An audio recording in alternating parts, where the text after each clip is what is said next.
이번 시간에는 공통수학 1 개념 강의 중에서 2차 방정식에 대해서 얘기를 좀 해보려고 합니다. 이 2차 방정식이라는 것은 우리가 중학교 때도 배웠었죠? 네. 근데 이제 그 부분에서 한 가지 추가되는 부분들이 있어가지고 고등학교 때 한 번 더 다루거든요. 네, 아마 좀 반가울 거예요. 문제를 풀 때도 그렇게 막 새로운 느낌이 들지는 않을 겁니다. 근데 이제 우리가 오늘 어떤 내용이 좀 추가가 되는지 생각을 해보면서 한번 들어봐 주세요. 자, 먼저 2차 방정식이라는 거는 있잖아요. 어떻게 생겼어요? ax 제곱 더하기 bx 플러스 c는 0이라고 우리가 이제는 답할 줄 알아야 돼요. 그죠?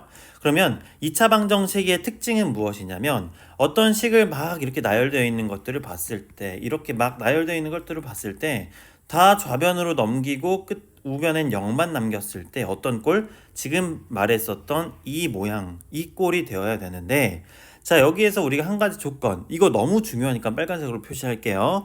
A가 뭐여야 됩니까? A는 0이 아니어야 된다. 이 조건이 반드시 붙어 있어야 얘는 2차 방정식이 돼야 되는 겁니다. 왜 그래요? 여기 0이 들어가는 순간 x제곱이 어떻게 됩니까? 사라지니까. 그죠? 그러면은 얘는 1차 방정식이 돼버리죠. 그래서 A는 0이 아니어야만 얘는 2차 방정식이라고 부를 수 있다. 라고 하는 거죠. 또 그리고 우리가 이제 문제집을 문제들을 풀어 보다가 보면은 이거를 그냥 이렇게만 써져 있어요. 네. 얘가 뭐 2차 방정식이다라는 뭐 그런 얘기가 없습니다. 그러면은 여러분들 우리는 어떻게 생각을 해야 되냐면은 얘가 2차 방정식이라는 말이 없고 그냥 이 모양만 보고서 이런 판단을 하면 안 된다는 거예요. 얘 2차 방정식이네 라는 판단을 해서는 절대 안 된다. 그래서 뭘 생각을 해야 되냐면 얘는 그냥 어떤 방정식이라고 생각을 하고 문제들을 이렇게 생각을 해야 됩니다. 자, A는 0이 아닐 때와 그리고 A는 0일 때로 나눠서 문제를 풀어봐야 된다는 거죠. 근데 만약 문제에서 얘가 2차 방정식이다 라는 말이 대놓고 있어. 그러면 당연히 무슨 얘기예요? 얘는 2차 방정식이다 라고 생각을 하고 뭐가 0이 아니라 A는 0이 아니다 라는 것을 생각에 깔고 그냥 문제를 편하게 푸시면 됩니다. 이해됐죠? 다시 말해서 문제에서 얘가 2차 방정식이다 라고 말이 나와 있으면 A는 0이 아니다 라는 의미를 포함하고 있는 얘기고 그런 말이 없어. 2차 방정식이 라는 말이 없고 그냥 이것만 식으로 써 있어. 그러면 여러분들은 이 모양을 보고서 속아 넘어가면 안 된다라는 거예요. 2차 방정식이라고. 당연히 A가 0이 아니다 라고 생각하면 안 된다라는 거예요. 그냥 A는 0이 아닐 때와 A는 0일 때로 나누어서 문제를 풀면 된다라고 생각을 하고서 문제를 풀면 됩니다. 이해됐죠? 네. 그러면 우리가 이제 2차 방정식이라는 것을 우리가 해를 구하게 되는데 여기서 해라는 것을 한번 정의를 내려보면 그 식을 검정색으로 쓸게요. 자, 그 식을 참이 되게 하는 x값이 바로 이 방정식의 해가 되는 거거든요. 근데 우리가 중학교 때는 어떤 숫자의 범위에서만 구했었어요? 실수의 범위에서만 구했었죠. 그래서 이걸 다른 말로 뭐라고 했었냐면은 실수인 근이다 해서 실근이라고도 표현을 했었어요. 또는 그냥 근이라고만 표현을 했었죠. 근데 우리는 지난 시간에 또 뭐 배웠어요? i를 배우고 허수도 있다라는 것을 배우게 됐습니다. 그러면 우리가 뭐 어떤 존재도 있다는 걸 알아야 되냐면 허근이라는 것도 존재하겠구나 라는 것을 이제 새로운 개념으로서 받아들여야 된다라는 겁니다.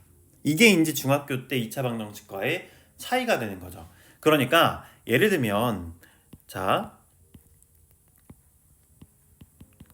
x제곱 마이너스 9는 0일 때 자 얘는 몇 차 방정식입니까? 2차 방정식이죠. 왜? 최고차항의 차수가 2니까 2차 방정식이 됩니다. 그럼 얘의 해를 구해라 하면 뭐가 됩니까?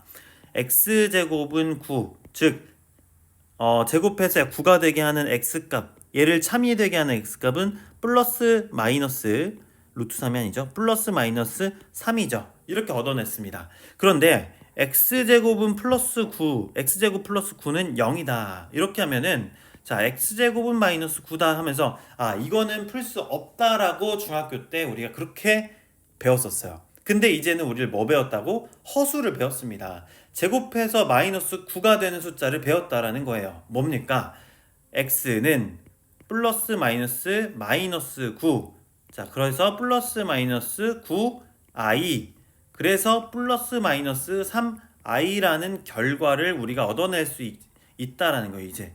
그리고 이런 거를 뭐라고 부르냐? 얘를 허수인 근이다 해서 허근이라고 부르는 겁니다. 이해됐나요? 그럼 위에 거는 얘는 뭐예요? 실근이라고 얘기를 한다라는 거죠. 됐죠? 자, 그 다음에 우리가 2차 방정식을 그러면 풀었던 방법들이 몇 가지가 있었어요. 그래서 대표적으로 첫 번째 뭐가 있었습니까? 2차 방정식의 풀이. 자, 예를 들어서 이런 식이 있는 거죠. ax제곱 더하기 bx 플러스 c는 0. 여기서 a는 뭐가 아니다? 0이 아니다. 그죠? 네, 이랬을 때 우리는 첫 번째 풀이 방법이 뭐였냐면 가장 대표적인 게 인수분해로 풀어봤었어요. 인수분해. 그래서 얘를 인수분해하게 되면은 대략 뭐 이런 식으로 정리가 되죠. x 마이너스 알파, x 마이너스 베타는 0의 꼴 해서 x 값은 알파 또는 베타다 이런 식으로 우리가 결과를 냈었어요. 그죠? 그리고 우리 만능 열쇠 하나 있었죠. 2차 방정식을 풀 때 어떤 애든지 다 얻어낼 수 있는 만능 열쇠 뭐였어요? 여러분들 기억하고 있는지 모르겠지만 근해 공식이 있었어요. 그쵸? 근해 공식. 자, 그러면 이 근해 공식은 뭐였냐? x는 2a분의 마이너스 b 뿔마 루트 b제곱 마이너스 4ac였어요. 자, 근데 한 가지 더 있었죠? 짝수 공식이라고 혹시 기억나나? x는 a분의 마이너스 b 프라임 뿔마 루트 b 프라임의 제곱 마이너스 ac였어요. 자, 그럼 짝수 공식은 언제 썼냐? b가 짝수일 때 사용을 했어요. 얘를. 그죠? 근데 이 b가 뭐예요? 여기 보이는 1차 항의 개수가 짝수일 때 이걸 썼고, 그럼 b 프라임은 뭐였냐?